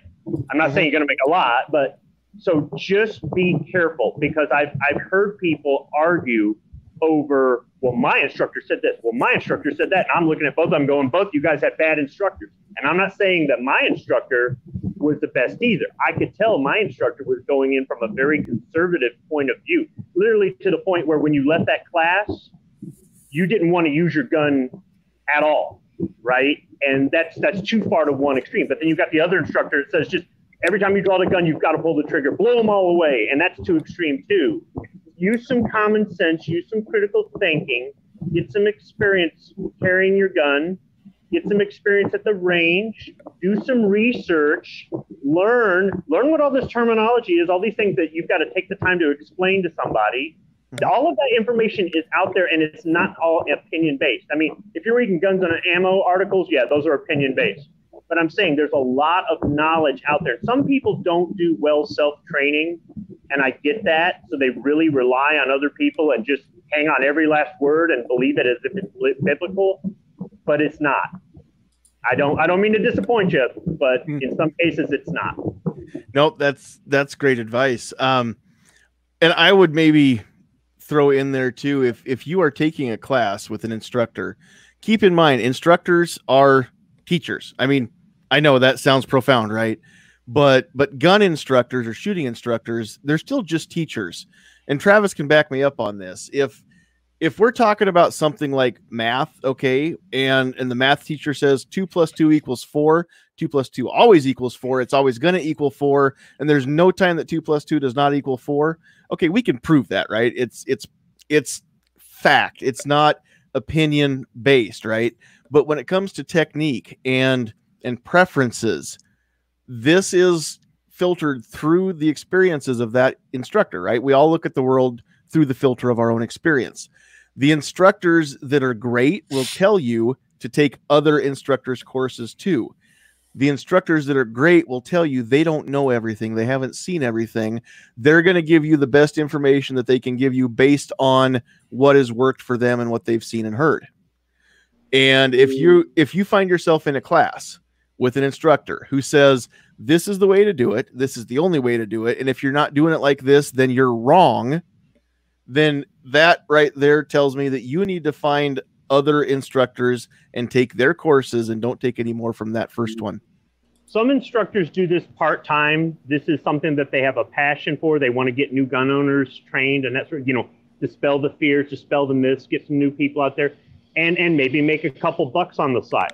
Some people do this for a living, and there's nothing wrong with doing this for a living. I'm sure there's a lot of people that would love to do something like this for a living, but be careful, because when they do it for a living, just like people on YouTube, this is how they pay their bills. This isn't fun money and they've got another source of income. This is how they pay. This is how they keep the lights on and their children fed. They will say anything to make a buck. They will sell you any product that they have that they're getting a kickback on. They will sell you they will get you to want to come to take their more advanced course or their other course or this or that or the other. And sometimes it's a good thing because they are giving you a good deal on a really good practical product, or you really like their class so much that, yeah, you do want to go take their shotgun course or something else like that. But other times it's just a sales gimmick. And if you're new to guns, you may not know the difference. But after you get burned a few times, you might realize that some of these, like I said, these firearms instructors, some of them, they're no better than some of the people on YouTube just selling you a load of crap. No, that's very true. And again, just be wary for the people that say my way is the only way, and anybody who's not doing it my way is stupid, because they're out there and they're not the best instructors. I can tell you that. And I don't even have to take their class. Anybody who thinks they know it all clearly has a lot to learn. And it doesn't matter if we're talking about guns or cars or tying your shoes. I mean, anybody that thinks they know it all has got a lot to learn, right? I remember back when I knew it all. I've learned a lot since then. Well, if you're talking about training and going to find a good instructor, and Squib's right. I mean, no one was born a firearms expert, and all of these training, there's no telling. I mean, training's huge, but no one was born. Mike Krzyzewski was not born a phenomenal basketball coach. He took his experiences and learned from so many different other people. So if you're out there looking for a firearms instructor, ask them, who do you train with? Mm-hmm. Who do you go to seek advice from? And if they get an attitude that they don't need to go see anyone else, then run as fast as you can away from them and find someone else. The great ones continue to train themselves with other people and are continuously trying to learn new techniques. Yep, exactly right. And again, it just goes back to being able to admit that they don't know everything, which I think is a smart thing to admit to. So yeah, and that's a great point too. The great ones are also constantly learning new things and training and taking other people's courses as well. So yeah, and I don't know, it can get expensive. I haven't taken anybody's course other than my concealed carry course, just because finances. Do I want to? Yes. Because there's a lot that I don't know, and I'm not one of, like Squib had said, I'm one of the people that's not good at self-instruction, because I need that feedback. If I'm doing it wrong, I want somebody to say, hey, you're doing it wrong. And keep in mind, I know what I just said, but if somebody says I'm doing it wrong, I know that that is in their opinion, and I'm doing it wrong based on their technique, and I'm not doing their technique right. That doesn't mean that their technique is the best, but I do want to learn their technique, and then I'll find out if it works for me. And if not, I'm going to try to find a different technique that works better. But I want that instant feedback of I would love to actually be on the range with an instructor sometime who can say, hey, if you just made this tweak to your grip, or this tweak to your trigger press, or this tweak to whatever it is, I think you'd have better results. And I could, implement that instantly, get that feedback and say, oh my gosh, my group's just shrunk by an inch just by doing, holding this a different way in my hand. I mean, that's the kind of thing that I need to have. And it's easier when I can actually have somebody, grab my hand, manipulate my hand on the grip frame of the pistol or whatever it is, and say, just do this just a little bit, shift this, move this finger, and then I can actually learn, because I can see it happening and make that mental image, which is how I learn. So if you can learn by just reading words on paper, then great. That's not a technique I have. Hey, can I address Fluffy out there for a second? Yeah. What did Fluffy say? Fluffy says, so don't take Jaeger's class. So I'll say this is, I think anyone that knows me well knows that I am not a fan of James on YouTube. I think he's a lot of things, and crazy's one of them. But I did go train with him. Class, right? I did. He challenged me. He says, don't judge me till you come train with me. And I took him up on it. So I went and trained with him. And I still don't like watching James's videos. But I'll say this. I've trained a lot, and that is a world-class trainer. Anyone that says that Jaeger doesn't know what he's talking about is lying to you, or they've never taken one of his classes. I will say that you can take a lot of stuff and say whatever, but the fighting pistol class is one of the greatest firearms classes you could ever take. It's not just about shooting. It's the mental mindset. It's how to prepare yourself. He goes through everything. And more importantly, he takes it extremely seriously. He's very professional, and his staff cares a lot. So just because you may not like James, or you've heard people talk smack about James, I'll tell you the same thing that I did. Don't judge it until you go take that class, because I was one of those people, and I walked away, and Squib and Travis and John, you know this. I walked away from that class with Jaeger going, my God, this guy is incredible as far as an instructor goes. So just because you hear something bad about someone, unless it's dangerous or they're just complete imbeciles, but you're just hearing about it, go take that class if you can, and make sure that you judge it on your own merits. Sure. And I understand where a lot of people are coming from, because I don't like watching the guy on his videos either. Or, I mean, even because I know you had him on the Armed Citizen podcast here not long after, not long after you took the course or before you took the course from him, right? No, it was before. Yeah, it was a couple of years ago. I had him on, it? and he challenged me live. He says, "Have you ever trained with me?" And I was like, "No." And he says, "Come take a class," and I did, and walked away saying, "Okay, I changed my mind." I remember watching all or at least part of that video, or that interview that you did, and even just there, I mean, the guy comes across as smug, full of himself, and he seems like the type of guy that he is all those things, that he's the only one that knows things, and everybody else is full of crap, right? So I can understand where he would rub people the wrong way, because unless I heard this from you, I wouldn't be willing to give him my money and go take his class either. So keep that in mind too, that, I mean, that is one of the best things you can do is, if you're looking for an instructor, number one, like Go said, ask them who they train under or they train with, and see, if they tell you a list of people or that they don't. And then also ask if they can give you some referrals from people that have taken their course, who aren't getting paid to endorse them and have no reason to tell you anything but the truth, and just see, because clearly, Ghost just said something I wouldn't have expected, but that makes me not want to discount James as an instructor. I'm still not going to watch his videos, and that's fine. Those of you that like him, go for it. It's a free world. You do what you want. Hey, Ghost, was Jaeger's class the one where they had the guy in the wheelchair shooting with the other students downrange, or was that a different instructor? That was a Jaeger class, yes. Right. That was a Jaeger class. Jaeger no, wasn't he was there, not. but it was his instructors. Yeah, and that's why I won't take a Jaeger class, because one of his instructors that was there, not Jaeger, but one of his people said safety is for I'll clean up my language. Sissies. He said this live on a YouTube gun show. Oh, wow. And I said, okay, this is. He did. He did. No, he did. And it's like, I'm not going to a class where, I mean, don't get me wrong. Okay. You know, as well as I do. In combat, it's a different thing. You know, I mean, Absolutely. but, you know, and the whole train like you fight, fight like you train.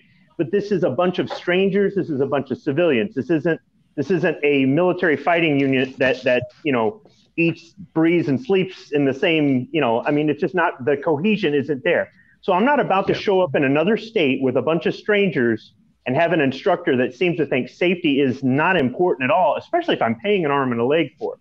But then again, you know, when you say that you took it yourself and you have a different opinion of it, I mean, I take that as a credible, I guess. I wouldn't consider myself as a credible endorsement.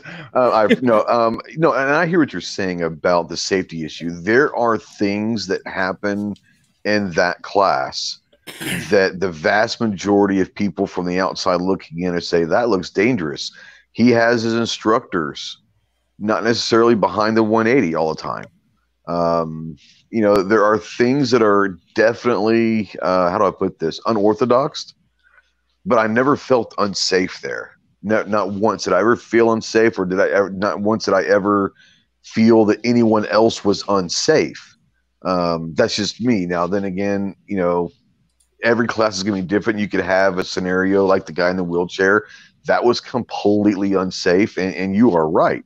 That instructor did say that, you know, those words, and it is true. So everyone's going to have a bad day, possibly. Everyone's going to do that.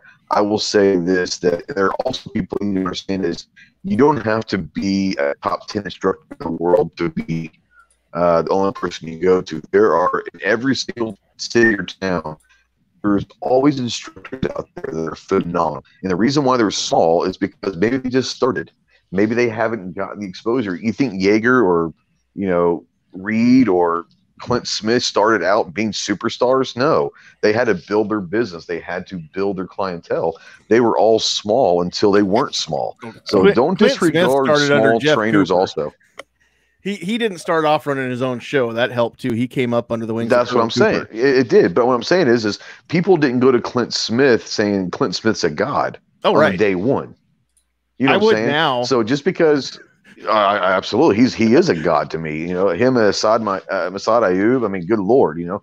But I mean, what I'm saying is if you've got someone that's teaching in your hometown that might cost you $50 for an 8-hour class, go try it out, because you never know.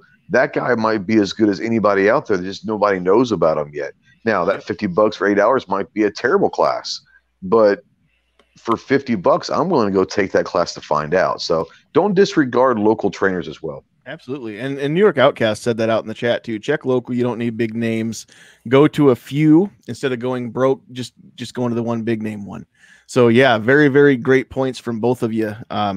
You guys might be on the same wave there, but yeah, check out your own local. I mean, just around Nebraska, we've got, even in my town, I'm not close to Lincoln or Omaha. I mean, I guess I kind of am, but I'm still a couple hours away. But we've got instructors close by here. We've got classes going on all the time, 20 miles from here. And there's within an hour, just over an hour's drive, I could be at a long range precision shooting course and learn how to take my deer rifle and get hits out at 1,000 yards or farther. This is Podunk, Nebraska. You know, if those instructors are here, yeah, they're going to be everywhere. And there's great instructors all over the place whose names you've never heard and have never been on YouTube or made a DVD or anything like that. And that's totally cool. That doesn't mean that they don't know what they're talking about. Like Go said, there's still a lot of great people you can learn from who you don't have to break the bank to find that class. And you don't have to travel across country to do it. And I know Fluffy was joking and all that, but the whole point of that discussion was that's not just about Jaeger. That's about anyone. If you hear something bad about an instructor without personal knowledge, if you're willing to and able to, I mean, I'm a training junkie, so I'll go train with anybody, good or bad. So I don't want to disrespect Fluffy, but I use that as something that happens all the time. Well, I'm not going to go to that person because I heard everyone says he's terrible. that's not always the case. Mm-hmm. Yep. Come on down to Cletus Tactical here in Podunk, Nebraska. That's right. I don't think we have anybody close by named Cletus. I'm going to open up a training facility called Cletus Tactical. That'd be awesome, wouldn't it? TP11 Tactical. A lot of people don't know this, but Ghost's real name is Cletus, and his last name is Tactical. So that's true. That is true. Yes, yes. But it's CULL. So that's Tactical. I can't spell, so I just say Been in Arkansas too long. I get it. So you joke about Podunk, Nebraska, but these new people look what you have in your area. Because I lucked into a shooting school south of Lincoln last year that helped me a lot, and he does have those big names like Masad Ayub come and have instructions. So you never know what you're going to find. Was either just there or he's about to be there, right? He's about to be there, and I wish I could take the 4 days off for work for it. Me too. That'd be so cool. cool. Same here. I that's the one person that if there's like that one. Like, if I could ever take a class, it would be a Masada U class. I mean, that guy's just amazing. For me, it would be Clint Smith. I would go, and if it's on my bucket list, if I can ever afford to go to Oregon and go to Thunder Ranch, I am willing to sign up for a week's worth of verbal abuse from Clint just to make me a better shooter all the way around. It's worth it. I want to take the high altitude long range class. I heard that is a beast of a class, like physically. Oh, I can't imagine. I would love to do that. I'm okay with medium altitude. Long range somewhere in Nebraska. I mean, we're about half a mile elevation. Winter Park at 15,000 feet, and you got to shoot across. You can't even breathe, man. Yeah, I can't imagine. Yep. Actually, and you know, when it comes to long range shooting and stuff, I mean, one of our state senators, the guy that actually represents my dad's district, is the reigning champion. What was that? The world, is it World Long Range Shooting or World Sniper Challenge or whatever it is? His son did a team challenge. Where it was a competed. Came out. Yeah, they went to Russia and they won the world championship. Senator Tom Brewer from Nebraska. He's a state senator from Gordon, I believe. Yeah, Podunk, Nebraska. By the way, just want so literally, is there a town called Podunk, Nebraska? Just seriously, that'd be funny. It'd be so cool if there was, but no. They got worms. Every town in Nebraska is Podunk. I'm just saying, and they're all bigger than Mills, and that's where I'm from. Squib, got a quick question for you. What do you think of that range that I took you to in Podunk, Nebraska? If Nebraska was on the list of warmer states, I'd consider moving there just for the range. There you go, man. Yeah, we go out there. They're doing a long range competition. You know, already tester ammo out there goes out to 2,000 yards, but it's just Podunk, Nebraska. What do we know? Now, what's interesting is you cannot see the range from the road because of all the corn. It's in the middle of a cornfield. You would not know it's there unless you look on Google Earth or something. Well, it's hidden on the south side of the Platte River, so you can't see it from the interstate either. Well, it's got all the embankments around it too for safety, but still, yeah. And they host excellent classes out there, by the way. So that's another cool place to go. What's the name of that place again? That's the Rob Jeffrey Firing Range, and it's south of Lexington, Nebraska. I think if you type in 1K plus LLC in a Google search, the range will pop up. So it's $100 a year, and it's awesome. Unfortunately, Nebraska is just as cold as Michigan, so it's a nice place to visit, but I don't want to live there either. Yeah, and in the summertime, Michigan's just as hot as Nebraska, it sounds like. So it's just an extension of Michigan, basically. Yeah, I need something that's hotter, longer in the year. Now, so on the flip side, I don't have to wear a mask out in public. So there's that. Well, I know that's not what we're talking about, but school hasn't started yet. Our governor's not perfect, but I'll put him up against a lot of governors that I've seen in the headlines here recently. I didn't vote for her. I didn't figure you did. We're going to turn this into a small town or a podunk chat here if we let it go off the rails. Maybe we'll do that sometime. Maybe we'll take a week or two off of guns and just talk about small town living and stuff like that and compare notes. That'd be cool. Travis has been to the town where I came from, and I think I win when it comes to small town. I think I win. I'm just saying. How many people live in Mills? None. Oh, well, yeah, in that case, you got it. It's been unincorporated since before I was born. Okay. There are two houses within 100 yards of the city limits that have people in them. Were you guys even blessed with the zip code? Yeah. Still got its own zip code. It had a post office until about 10, 15 years ago. Okay. Did they film Footloose there? No, it's not big enough. We didn't have a mill or school. The town's called Mills, but you don't have a mill. It did at one time. Way back, figure that out. 1,000 years ago when it was settled.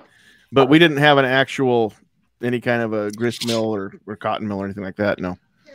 Now, if you ever want to have a small town funny name chat, Arkansas is going to take that hands down. There's some weird names in Arkansas. God. I believe it. And I think that Arkansas would be put to shame by a few other states even. Oh, I guarantee it. Yeah, there's some weird folk out there. All right. Well, we're going to steer this back to concealed carry. And thanks, Carolina, for your help with that. Another piece of advice would be get extra magazines for your firearms in case they fail or you damage them while you're training. And again, the old Clint Smith adage, 1 is none and 2 is 1, right? So the biggest reason, and I'm not saying that I just hang on every word the man says, but I do hang on every word the man says because he's seen it, he's done it, he's been there, right? So another mark in my mind of a great instructor is they'll tell you something and then they'll tell you why. And I always want to know the why, because if I can understand the concept behind it, then I can remember better what it was that they told me to do. If I know why I'm doing it, I'm the guy that always wants to know why I'm doing it. Explain to me why I need to do this. If it's a grip, then explain to me the mechanics of it. If it's carrying an extra magazine, then it's not necessarily because, 16 rounds in my Glock 19 isn't enough. But what happens if that magazine fails? Or something happens and the bottom of my grip frame gets shot out, and all of a sudden, the base plate's gone off my magazine and all my ammo falls out. Do I have another magazine? Because it's not just running out of ammo, it's mechanical failures is the number one reason to grab that spare magazine, because anything that's made by human hands can fail, right? And the Murphy's Law states that it's going to fail when you least need it to fail, when you most need to depend on it. So extra magazines are good for carry. Extra magazines are good for practice. Again, with extra magazines, you can practice mag changes, and you can cycle them through. And yeah, if one of them breaks because you dropped it on concrete or something like that, and it landed right on the corner of the base plate and busted it, then you've got other magazines to use in the meantime. So yeah, depending on what you have for a carry gun, you can really never have too many magazines for any one gun. I mean, honestly, if you go to the range and you've got 10 magazines before you have to stop and reload, then you're going to shoot all 10 before you stop and reload. Just trust me on that.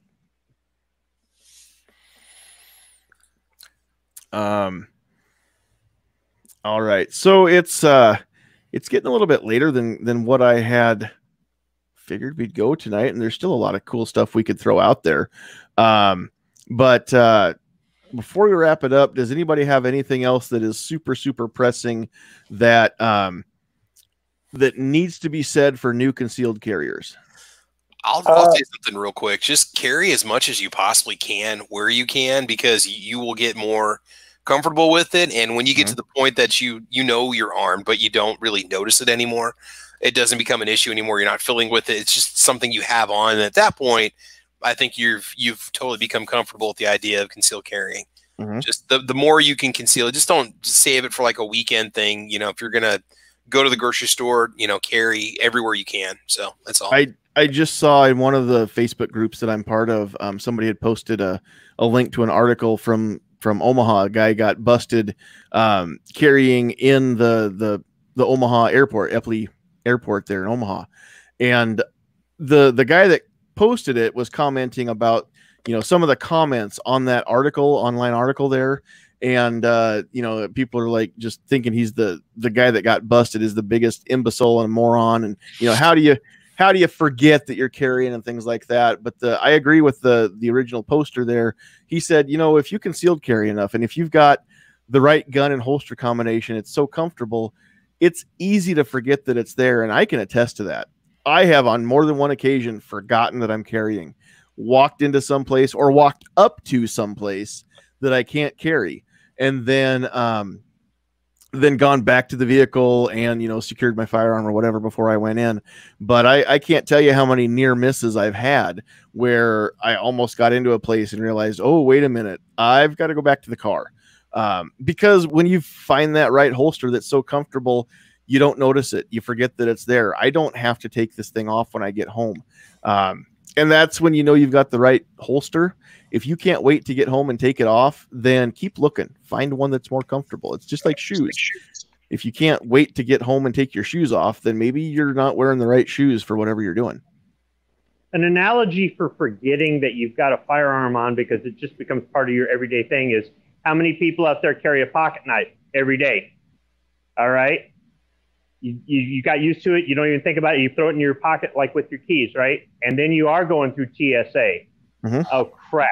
Or you're not going back to your car. You're reaching in your pocket. And you're just going, here, take it, you know, because it ain't worth going back to the car for. I did that once. I've thrown away several knives that way. Yep. I lost a great pocket knife going into the Metallica concert in Sioux Falls because I just didn't want to go back to the car for a $15 knife. Isn't it interesting how they'll stop you for carrying a Leatherman going into the concert, but the guy in the trench coat that's got 2 glass bottles of liquor, they don't stop him because he doesn't set up the metal detector and he can smash under those bottles and it's more dangerous than your multi-tool, but that's okay. Yeah, or my pocket knife with the whatever it is, 1.5-inch blade on it. Yeah. No, I'm with you. I had to give up one of my favorite knives of all time at Universal Studios in Florida about 4 years ago. It really upset me. This is the knife that I gave up. I've since bought a couple of them. When I ordered another one, I ordered 2. The one I gave up was an orange handle, but these are, whoops, I didn't mean to bump that. I don't know where that, there it is. Sorry. Okay. So it's from Outdoor Edge, the mini grip. I tell you what, this is a great little knife. So when I bought a second one, I bought a third one with it. That way, if I lose that one, I've still got this one to go back to. I know right where it's at. Great pocket knife, guys. Anything from Outdoor Edge is going to be good quality, though. And no, I don't get paid to say that, and they don't sponsor my channel. But Outdoor Edge, if you're listening, I would sure take a sponsorship because I use your products hunting. I use your products every day. Just saying. Defense Dad, I think you had something you were going to weigh in with there, too. I did. Back to concealed carry, especially for new people. We focus a lot on equipment and that sort of thing tonight. But you need to figure out not just what your state laws, your local laws, your city ordinances are, so you don't accidentally find yourself committing a felony. Which brings a great question from Barry out on the Facebook side. Where do you find the most current data on laws for areas you'll be carrying in? Now, I can tell you that being a member of USCCA, the U.S. Concealed Carry Association, their website, and they have an app, has got easy ways to find the latest up-to-date info, and they work hard to keep the info current. Earlier this week or last week, I posted up a map on my Facebook page from U.S. Law Shield with the same kind of map. It was about where you can carry while you're wearing a mask and what states allow it and what states have. They've got laws that might muddy the waters, but it's not necessarily illegal. And then some states it's flat out illegal to carry with a mask on, which those were fewer than I expected. But I would say those are 2 great places to start with. I think NRA's website has got some info from that as well. And I think here in Nebraska, if I remember right, you can get some of that info from Nebraska Firearms Owners Association too, which is nfoa.org. So there's lots of great places locally and nationwide, but you know, any of the like the U.S. Law Shield or USCCA, you can get to those things without being a member on the website. And they, like I said, they work hard to keep the info current as far as reciprocity. And that's another great thing to know, concealed carriers. If you live near a state line or you're going to be traveling into a different state, you need to know whether or not your permit is recognized by that state. And then also you need to know what's allowed in that state that might be different from yours. So, you know, if you're from South Dakota and you're a licensed concealed carrier, which now they have constitutional carry, but you can concealed carry in church in South Dakota. You can concealed carry in a hospital in South Dakota. Both huge no-nos in Nebraska. So those are the things you need to know if you're going to cross state lines. Yeah, I think some people might think that the Firearms Owners Protection Act of 1986 covers concealed carry, and it does not. It is about case transportation of a firearm with the ammunition in a separate area away from, not an easy access to. That doesn't mean, oh, I've got it concealed carried under my shirt. It's not the same thing. Yep, exactly right. Great stuff. Okay, well, I think we're going to wind it down, so we will let everybody throw out any channel plugs or anything like that. And I don't just want channel plugs. I also want you to let people know where they can find you. So whether it's only on YouTube or if you have an email address, if people want to get in touch with you and ask you questions, panelists, we want to know how they can do that. So Squib, we'll start with you. Where can people find you? Well, I'm on YouTube, Gunstreamer, and guntube.org, although most of my stuff is on YouTube. If you just want gun stuff only, then go over to Gunstreamer. I don't post any of my other videos on Gunstreamer. In the About section on my channel page is my email address, and I don't know why everybody doesn't do that. I mean, if you're worried that you're going to get a whole bunch of emails, just make a separate email account strictly for your YouTube channel, people. I mean, yeah, it's not that hard. It's easy to get a hold of me, but why would you want to? I don't know. I mean, he's a nice guy once you get to know him, which for those of you that have heard this before, understand that's code for he's an a-hole, but you'll get used to him. No, Squib, you're a good guy, and I wouldn't believe it if you told me otherwise. So, all right, Squib, and it's not just Squib. I know on the screen it just says Squib, but it's Squib Load, 2 words. Squib Load, yeah, 2 separate words, capital letter for both. When I first set up the channel, I was on the 3rd page scrolling down. Now I think I'm up to 2.5. Oh, wow. So there'll be lots of videos about what is a Squib Load. I didn't do any of those videos. Right. So, yeah, look for the Josie Wales avatar. There you go. Clint Eastwood with the 2 Colt Walkers, right? Yeah. Okay, look for that avatar. If you got the Squib Load channel, it should be the right one. And then also, if you're on YouTube, then check out and see if there's gun videos and coffee reviews, because it's probably the only Squib Load channel with guns and coffee on it. All right. Ghost Tactical, where can people find you? If you want to find me, I mean, you can I don't know why they would, but if they do... GhostTacticalProductions.com. I'll have links to all my stuff. So thanks for having me. You bet. Thanks for weighing in here. Defense Dad, where can people find you? Right now, I'm just on YouTube, and I got some stuff coming out here in the near future.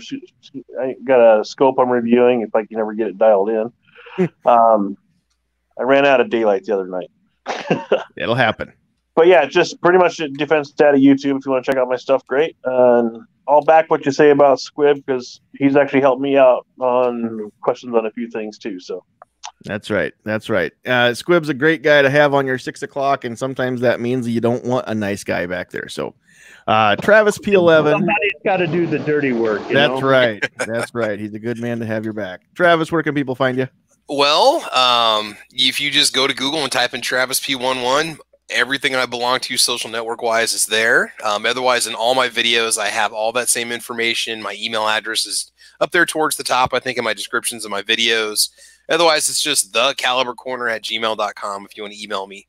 But just type in Travis P11 and everything pops up. Gunstreamer, YouTube, guntube.org, all that stuff. All right. And then, of course, we don't have them anymore, but earlier in the chat, we had Calaveras 32 Special, who you can find on, I know for sure, YouTube and Facebook, because those are where I am. We had Carolina EDC reviews, and we had Duke Liberty.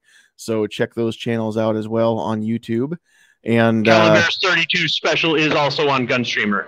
And on Gunstreamer. And I'm on Gunstreamer. And most of us are now, I think. Go to gunstreamer.com, and you'll see a lot of the usual suspects on there tonight. It's awesome. And thank goodness Gunstreamer is not leaving us. They were about to pull the plug due to financial constraints, but they at that 11th hour they got that phone call that said, hey, we're going to help you out. And so Gunstreamer is still available. So just gunstreamer.com, all one word. All right, so we have got the list. We're going to have to make a new list now and figure out how to do the Facebook people too. I'm not sure how we're going to do that yet. Sandhills Sweetheart might have to run 2 windows side by side on her computer to write the Facebook people down as well. On the YouTube side, we had G23, Gun Loving Grandpa, Justin Gibbons, Tim Foley, Fluffy 10mm Jeep Guy, Emily L. Emily, if you're still out there, C4 Defense is in the chat too. I saw Sarge earlier, and Emily's in North Carolina. She's looking for some people that know some things, Sarge. So if you're still there, you might try reaching out to her if she hasn't reached out to you yet. Keith Gregory, Defense Dad, New York Outcast, Mike, Joe Ziola, Southpaw RX, Gamer Guy, who is in the chat, and he's right here. His shirt, just so you guys know, is bigger on the inside. Grim90, Nighthawk Medic, Agorizer, Jason Stewart, The Poor Conservative, Midnight Range TM, Armament and Axes, Carolina EDC Reviews, Seven Wonders, Iron Horseman, Travis P11, 2 Live Moo, Clovertack, Schofield 63, Guitar Man Pete, C4 Defense, Ozzy Osbourne, Blue Steel 44, and I know we had a few people out there on the Facebook side. Let's see if I can find any or all of those now. I have to scroll back through because they don't show up over on Sandhills Sweetheart's producer screen. We had Barry out there. I know we had Travis out there. We had quite a few people. I will work on getting your names added to the list every week. We're learning as we go, Facebookers.